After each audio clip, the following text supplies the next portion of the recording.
My name is James Carter, and the day my wife, Olivia, tried to frighten me with divorce papers was the day she finally discovered who I had become. We had been married for 8 years, and although our relationship began with love, it had slowly turned cold and distant. Arguments became normal, affection faded away, and respect gave way to sarcasm. I tried everything to save us. I arranged counseling, suggested vacations, cooked dinners, but every effort was met with indifference or, sometimes, outright mockery. Then, one Friday evening, she came home early. Her heels echoed across the floor, and there was a sharpness in her stride that made me glance up from my laptop. "James," she said coldly, tossing an envelope onto the table. "Maybe this will finally get your attention." I picked it up and saw the bold words, "Divorce Agreement."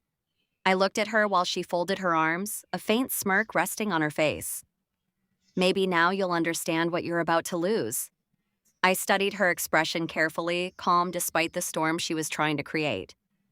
"So this is your version of communication?" I asked quietly. "It's motivation," she replied coolly. "Maybe now you'll finally fight for me." For a moment, I stayed seated, the weight of the papers heavy in my hands. Then something inside me changed. I stood, walked to my desk, picked up a pen, and silently signed every page. Her smirk disappeared instantly. "Wait, what are you doing?"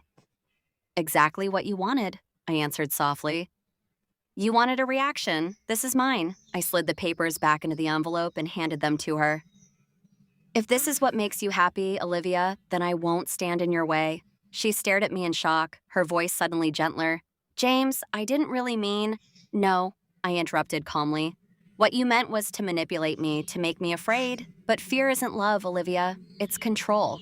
That night, I packed a small bag, booked a hotel room, and left. I didn't yell, slam doors, or send angry messages. The silence I left behind spoke louder than any fight we had ever had. Days became weeks. I officially filed the signed papers, but during that same time, I finalized something else too, a deal I had spent months building. Years earlier, I had co-founded a small tech company, something Olivia often dismissed as nothing more than a hobby.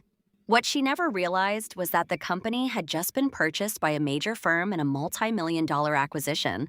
The same week she tried to scare me with divorce, I became a millionaire.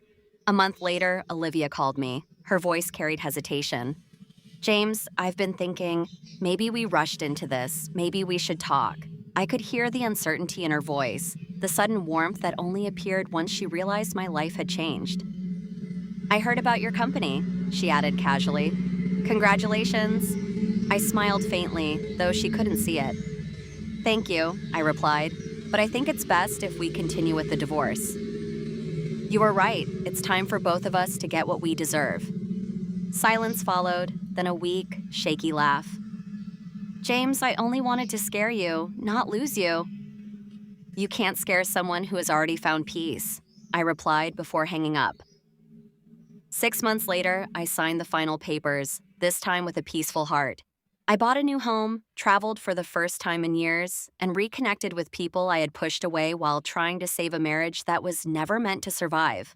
I didn't hate Olivia. In a strange way, I was grateful to her because when she tried to frighten me with loss, she unknowingly freed me from a life built on fear. She wanted to teach me a lesson about power, but in the end, I learned something far more important. Real strength isn't about winning someone back.